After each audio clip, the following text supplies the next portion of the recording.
Um, we're going to continue, and we're going into Numbers. Can I get some help handing these out, Jordan? Just hand all of these to you. So last week we discussed the Ten Commandments, right? So up to this point, the Israelites have gone through the Passover.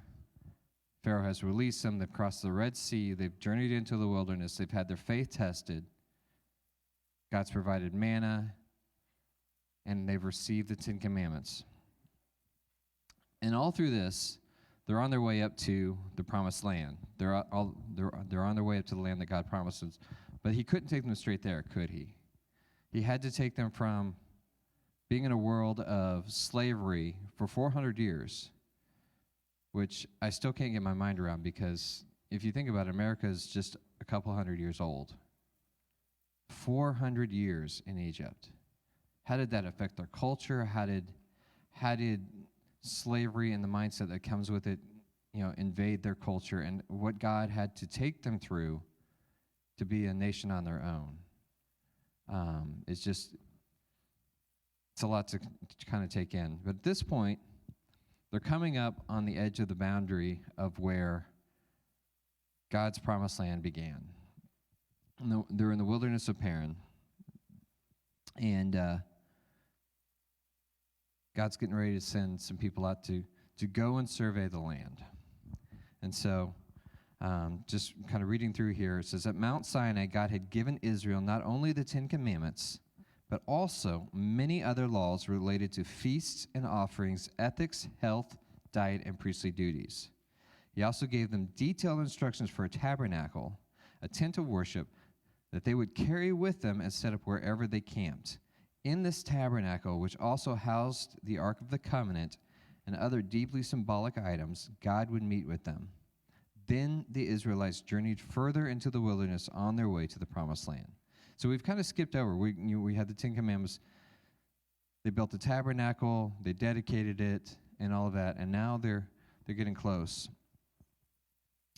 And what should have been a relatively short journey in the Promised Land is going to turn into 40 years. So, and it says, God told Moses to send 12 men, one from each tribe of Israel, into Canaan to scout out the Promised Land. So Moses chose some of Israel's best leaders and sent them out. After 40 days, they returned and reported back to the people, even bringing some of the bounty of the land. They said the land was indeed flowing with milk and honey, and the fruit was large and plentiful. But they also described how powerful the people were and how fortified their cities were.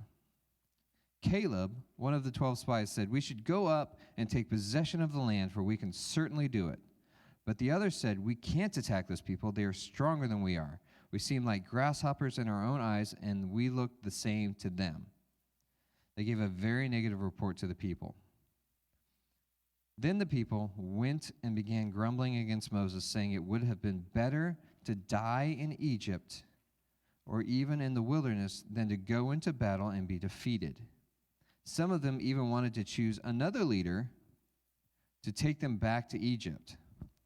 Moses and Aaron fell face down in front of the assembly, and Caleb and Joshua, the only two spies to bring back a good report, argued that God would lead them into the Promised Land.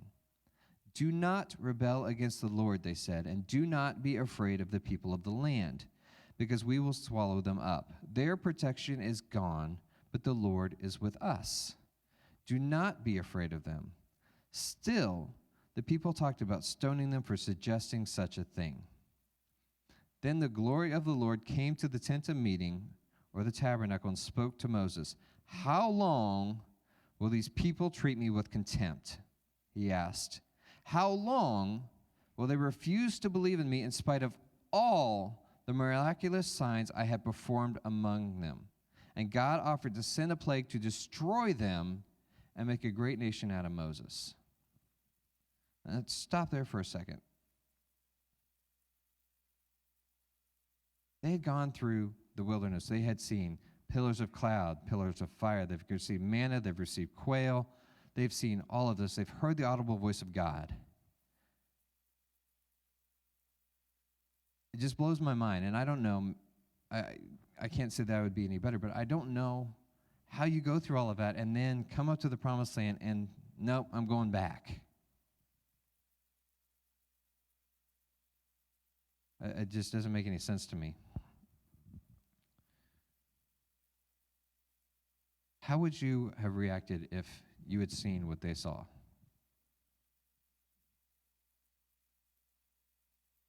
And mind you, they go into this land, and it talks about giants. It talks about the descendants of the Nephilim. There's not a lot of, tried to do some research. There's really nothing out there that's substantiated on what they are. The Amalekites, the giants, we know that Goliath was descended from some of the giants. So big people, Jericho, we read about that later when they go and conquer Jericho, tall walls, heavily fortified. But at the same time, they bring back clusters of grapes that took 2 men to carry. They brought back pomegranates and other things that were just large. And but at the same time, they focused on the people. It just blows my mind.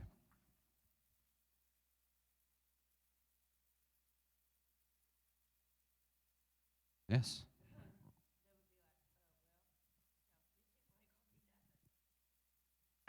He opened the Red Sea. It just, yeah. They've seen all of that.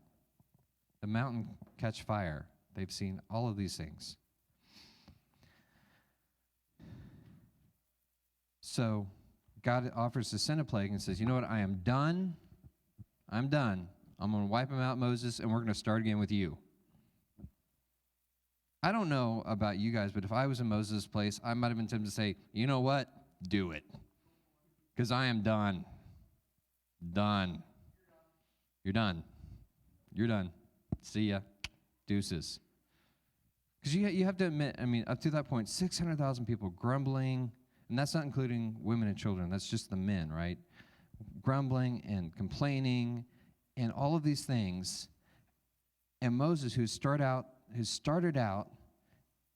just as a shepherd out in the wilderness, comes back, goes through the plagues, contesting with Pharaoh, leads them out, has the faith to get them through the Red Sea, the faith to get them water on the other side, the faith to trust that God would deliver the manna, and all of these things, having to continually just coerce and convince the people and comfort them and convince them that God has got this, God has got this. By this point, I think I would be like, you know what, God? Deal. Let's do it.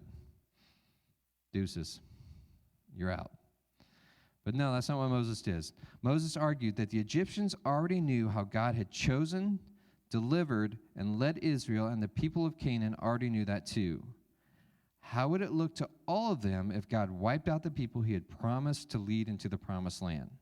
It would appear that God wasn't able to keep his promises. Moses reminded God what he had said about himself, that he is slow to anger, abounding in love, forgiving sin and rebellion. He pleaded with God to forgive the Israelites. It's a bigger man than me. God forgave them just as Moses asked, but he said that no one in that generation would get to the promised land. No one who has treated me with contempt will ever see it, he declared.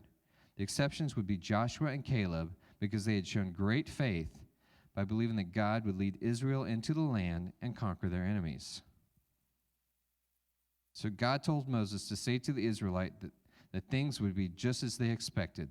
They would all die in the wilderness. For 40 years they would wander because of their unfaithfulness, and the people would not enter the land until the current generation died out and their children were adults. Only Joshua and Caleb would live long enough to enter the land. Then God sent a plague, and it took the lives of the 10 spies who had brought back a bad report from Canaan. They died because they were responsible for causing the whole community to crumble, complain, and to lose faith. So, bad attitude's cancer, isn't it? So, And if you read into Numbers, it talks about how they went throughout the camp and were convincing people. So it wasn't that they just stood there and say, we can't do it. They were going into their own tribes. Because each one of these men was one person from each of the 12 tribes. Probably one of the tribe leaders, whatever. And so they had great influence in their tribes. And they're coming back saying, you know what, we can't do it. It's not worth it. Let's go back, let's vote a new leader, and let's go back to Egypt. This blows my mind. As a little bit of added bonus to our packet, I found a map, a couple different maps, but I thought this one was one of the best of the path that they took just visually as they went up and through the land.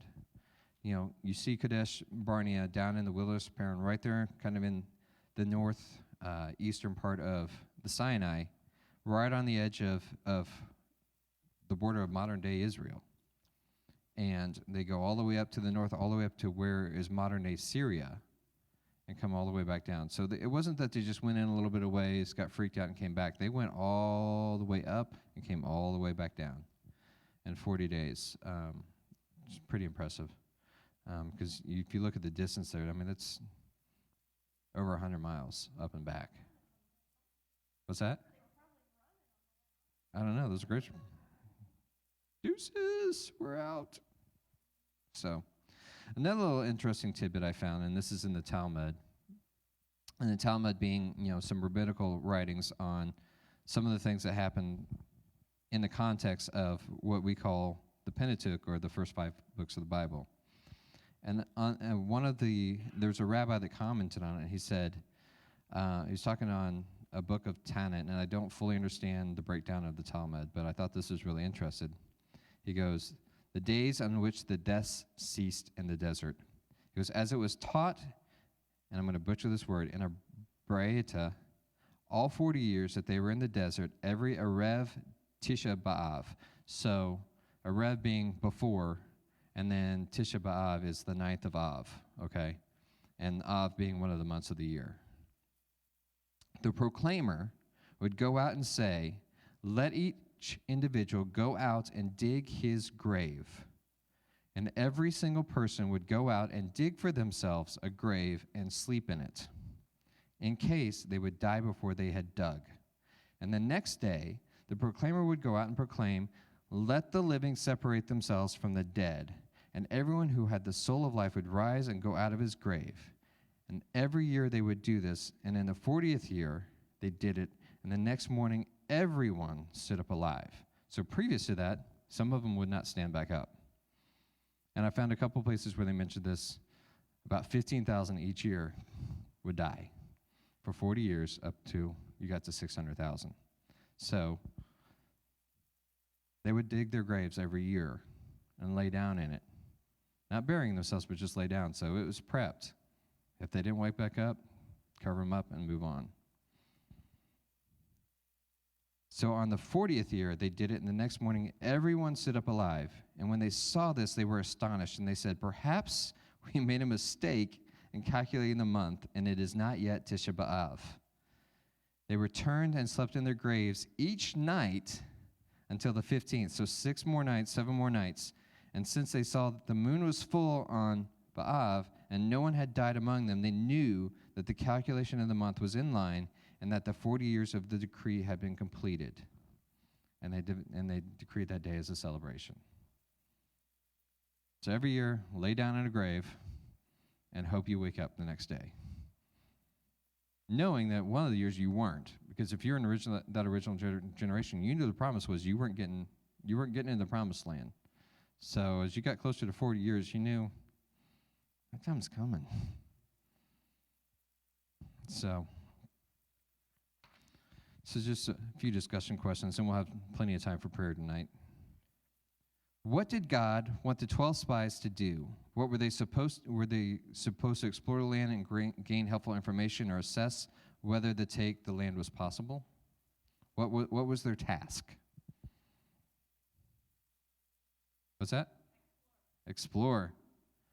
Task was to explore. And I forgot my Bible, so I'm going to cheat. Get out my digital Bible. Anyone else remember what they were tasked to do? Because I need to stall for time while I pull this up. What was their task? What was their assignment?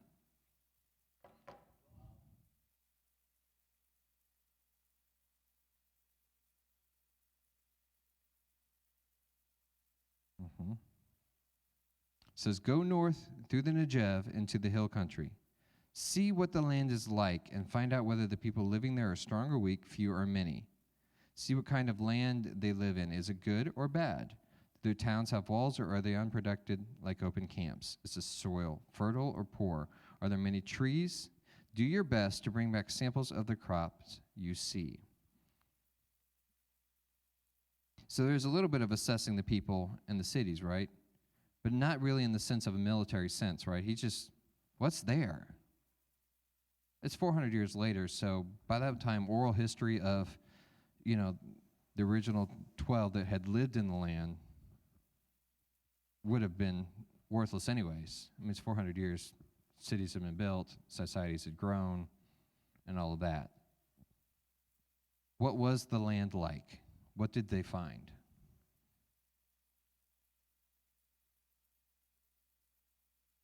It said it was bountiful, full of fruit and grain.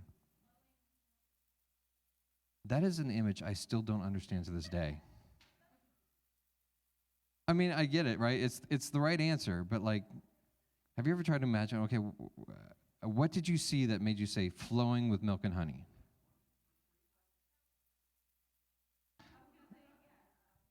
I saw cows and bees, so that equals flowing with milk and honey. Yeah, I was.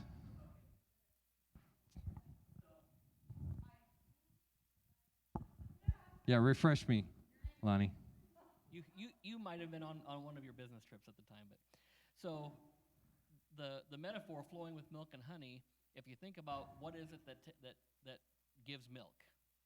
Cows. Cows and probably goats and sheep in their time. What do cows, goats, and sheep eat? Grass. They eat grass, and so in order for a land to flow with milk, it would have to have plenty of grassland. So it would have to be fertile ground, well irrigated, good land, not desolate, not full of sagebrush, all this kind of stuff. And so if you think about flowing with honey, what does it take to produce honey? Bees. What Flowers. do bees get? Flowers, They pollen. get the flowers. So in order to have enough flowers for bees to collect pollen to create enough honey to flow, they would have to be, again, a very prosperous land. So that's where the whole imagery comes from, is that it is an immensely fertile, high quality area. Good to know. I'm sorry I missed that. I always just kind of figured it was something that was lost in translation. So. Right? I'm a little... I tend to be a little literal, so there's a part of me that kind of imagined, is there literally a river of honey?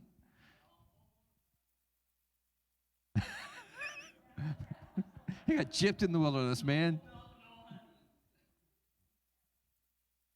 Yeah, but then he got manna, so, yeah. How did they describe the people? Huge. Huge like Corey. Bigger.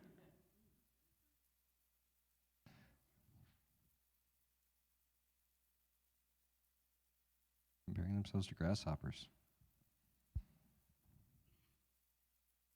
What? Grasshopper.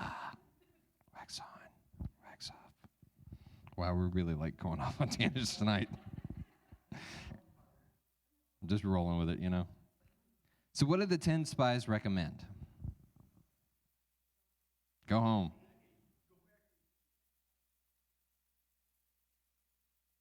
And I don't get that. Egypt had to be pretty lousy. I'm going to go back to Egypt. I don't want to be enslaved. I don't know. I mean,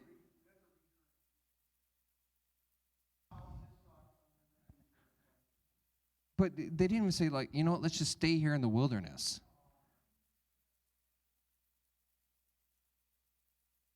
I'm taking my toys and I'm going to go home. I mean, you're right, but it blows my mind. Like, there's the two options. We're going to go into Israel, or we're going to go back to slavery.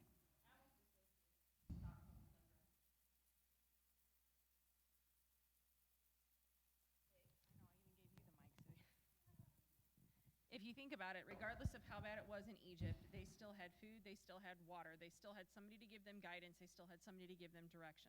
Stockholm Syndrome, that's one of the reasons why there's so much therapy needed after an individual has been in some type of a situation like that. It's because of the fact that you forget, you block out the evil, the bad, the hurt, the pain, the suffering, because you only can focus on, but my stomach was full, or I at least had food, or I could get a drink of water. Mm-hmm. So regardless of God showing, I'm going to just trust in me, have faith in me. It's almost like I said, like a Stockholm Syndrome, but it's not right there. It's not in front of me. So I'm going to still focus and remember, well, at least I had food. At least I had this. I need to go back. Because it was always in front of me. That makes sense. It kind of reminds me of when it talks about how we're slaves to sin. Mm-hmm. And we, like, as people today, like, we still sin. We still mess up. Even though we've seen the love of God, we have a more intimate relationship. Even though we haven't seen a fire, we haven't seen a cloud, we can have intimate personal relationship with Jesus and God. And, we can have worship and feel completely connected to God one day. And then a couple days later, we can find ourselves going back to Egypt, going back to our sin, going back to our habits. It's just true. Very nice. So then why did Joshua and Caleb believe that the land could be taken? What was their argument? Trusted God. Because they remembered the Red Sea.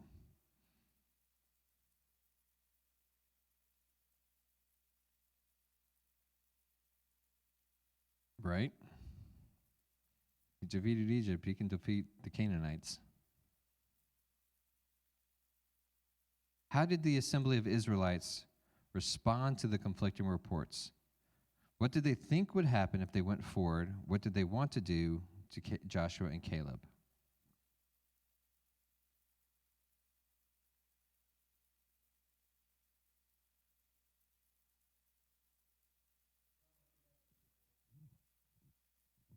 Ten out of 10 gets 2. And it kind of makes me wonder, too, that, each one of the spies, right, was from each tribe. So did Caleb's and Joshua's tribes even back them up?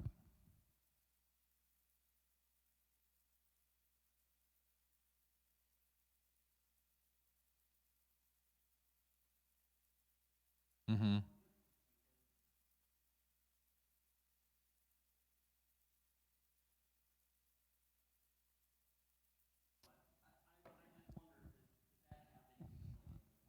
I can see that with Joshua. Caleb is the one that kind of strikes me, though. Because you don't really see much of him until we get here. And so you just kind of wonder, like, did Caleb's tribe, at least back him up? Or did he see that he was in with Joshua, who was Moses' right hand? And it's like, well, you're an idiot, so we're going to listen to these other guys. So...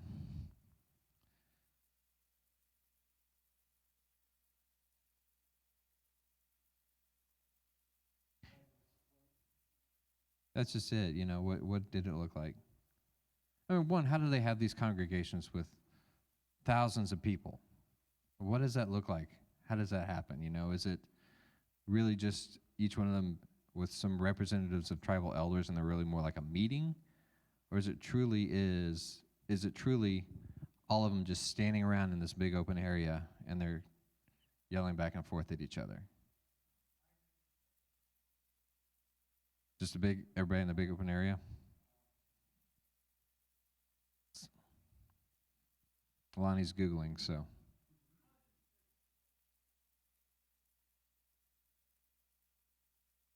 Yeah. That's right. Uh-huh. But Joshua was from Ephraim.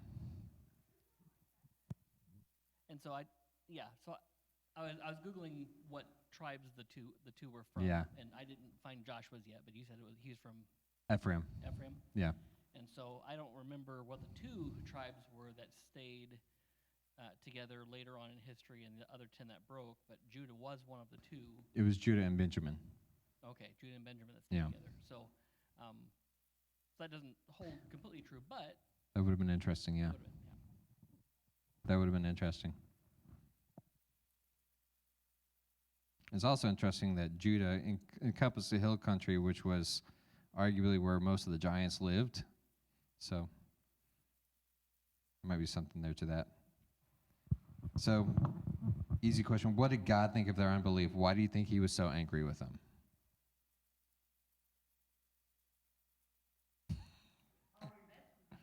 Right? Yeah, right? That's just it. I've shown myself faithful over and over again. Like, how long is it going to take to get to your thick skulls? Right?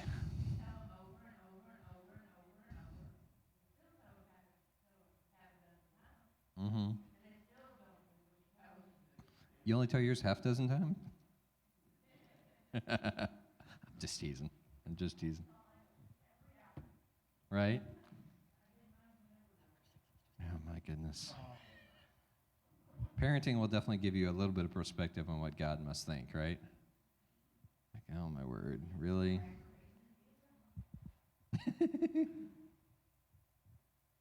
Goodness gracious.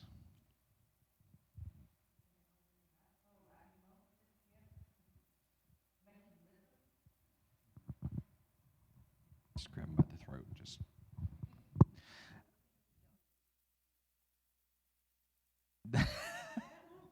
You fish slappers. All right. We've gone to VeggieTales now. We gotta... All right. So out of this, what does this show that God thinks about complaining? And what does complaining reveal about our hearts and our beliefs about God?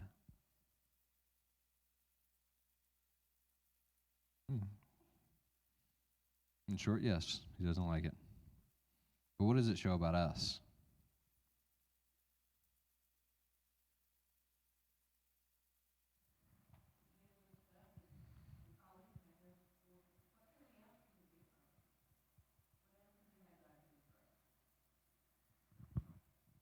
In this case, he was promising more.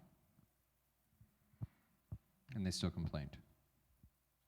It shows a lack of trust. Mm-hmm.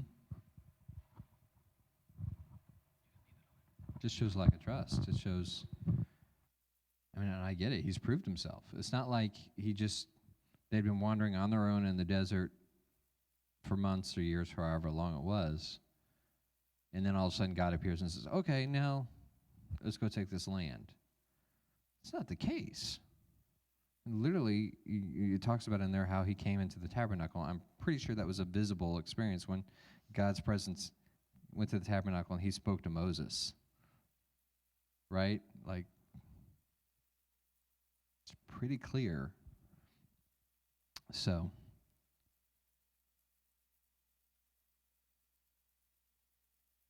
skip some of these. These are pretty basic questions. So let's dig a little deeper. What kinds of wilderness have you faced or do we face in life? Have you ever grumbled or complained during those times? And what attitude does God want us to have towards his promises?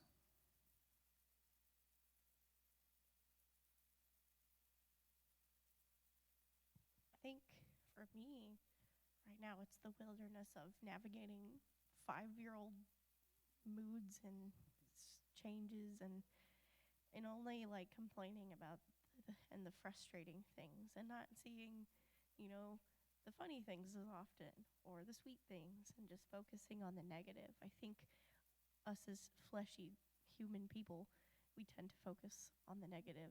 Mm-hmm. And I can kind of cloud those good times over. Yeah. And that's absolutely right. it's easy to focus on the negative. And it's funny that you mentioned that. It kind of brought to my mind something that happened this week with Chloe. Some of you saw my Facebook post today. She got accepted to ECA, and this is not my opportunity to brag again. It's a funny story. We'd gone through the application process, and there was a bit of a waiting. We were supposed to hear last week. Well, as you know, the student passing and all that kind of delayed things last week. And so she was supposed to make an appointment to go see Mrs. Lampkin, the assistant principal at the high school, as kind of the final step in this process. And so I'd been reminding her, have you gone through, have you gone? And the end of last week, she wasn't available. So Monday, I'm sitting down. Stephanie's at work, so I'm just sitting down kind of playing catch up with Chloe on her day. And, how's your day? And she just she's like, man, it was just a rough day. And she just goes hour by hour, just all the challenges she had that day and the things that frustrated her. And I'm like, man, I'm just sorry to hear that, I'm sorry you had a rough day. I said, oh, and it clicked in my mind. It's like, oh, by the way, did you get a chance to go by Miss Lampkin's? And she goes, oh, yeah, I got called in. I got in.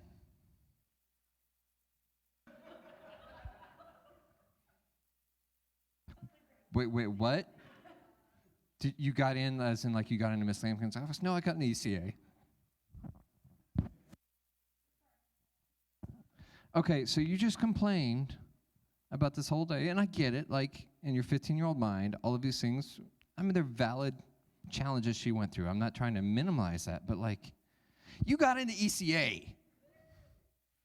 Like, it just blows my mind. So I get it, like what you said. Like, you kind of focus on the negative, and, like, here's this big, great thing that happened, and my daughter rattles off, here's all the ways my days were awful.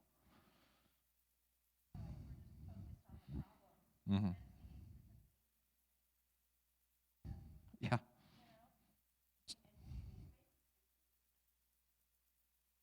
Cluster of grapes so big that two guys had to carry it. Really? There's some that say that it took more than two guys to carry it. But, like, what do these grapes look like? Good Lord. Watermelons, right? Clusters of just watermelons. Because these weren't guys like me. These are like guys like Corey. These are big guys, right? They're not weaklings. So, anyways, what kind of attitude does God want us to have towards his promises? Trust him. Hopeful expectation. I think he wants us to take it one step further. He wants us to believe it as though it's already happened. That's the definition of faith, is to believe in things that are unseen as though they are. Mm-hmm. And when he makes a promise, he wants us to be, at the door of the bank ready to deposit that promise. And that's how I envision his expectations of how we ought to look at his promises. Mm-hmm. It is so. It's already done.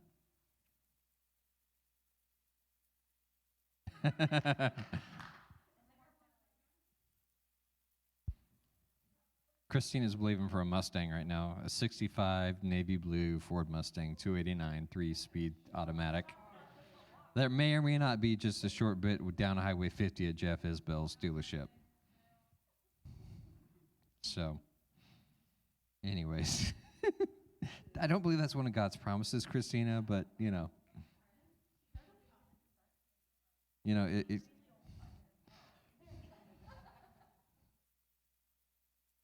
you want to go down the Jesse Duplantis way, go for it, but all right. What does this story teach us about the importance of believing God?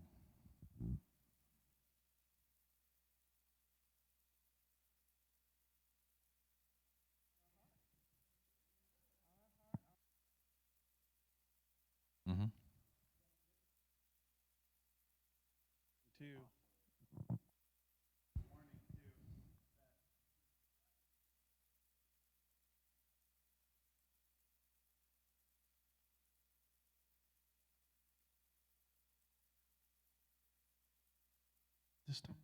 There it was. It took a second. I think it shows that we can miss out on opportunities when we don't trust God. You know, because God promised those people, the people of Israel, they would go to the promised land. They had the opportunity to go to the promised land, and they let their doubt and their fear get in the way of what God had for their lives. And, you know, God's promises are fulfilled. The people of Israel still went there. God's plan was still fulfilled. But we can miss out on our chance to be a part of what God's doing when we don't trust him. Mm-hmm. It's like the key application in this summary is God disciplines us when we choose to disbelieve him. Not just disobey, but disbelieve him.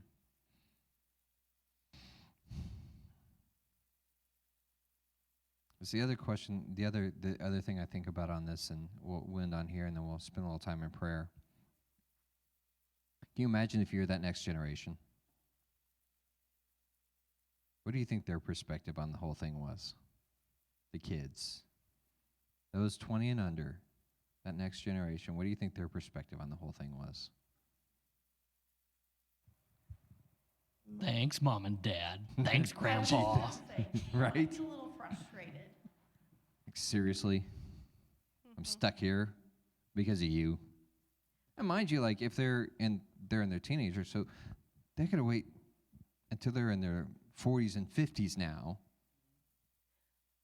Hopefully with seeing their parents' doubt at their parents' failure, it helped teach them to have a better belief system and help teach them to have that hopeful expectancy instead of just like giving up. Well, and they would have had to, right? As later on, when they're going into the promised land and they're starting to conquer these things, you have to imagine they had that perspective of trusting God because they saw that their parents and their grandparents didn't, right? So that, even in that situation, God took good out of it, and that He rose up a generation that had the faith to trust that the land would be delivered into their hands. Now, they didn't finish the job, and we won't go there because that's many more summaries later, but just something to chew on. Let's take about 5 minutes, and let's just spend a little time in prayer. I know we all have wildernesses that we walk through, and sometimes it's a little hard to trust God's promise. So let's just take a few minutes and just approach the throne and just lay it out before him and see if God doesn't speak to us tonight about our own wildernesses.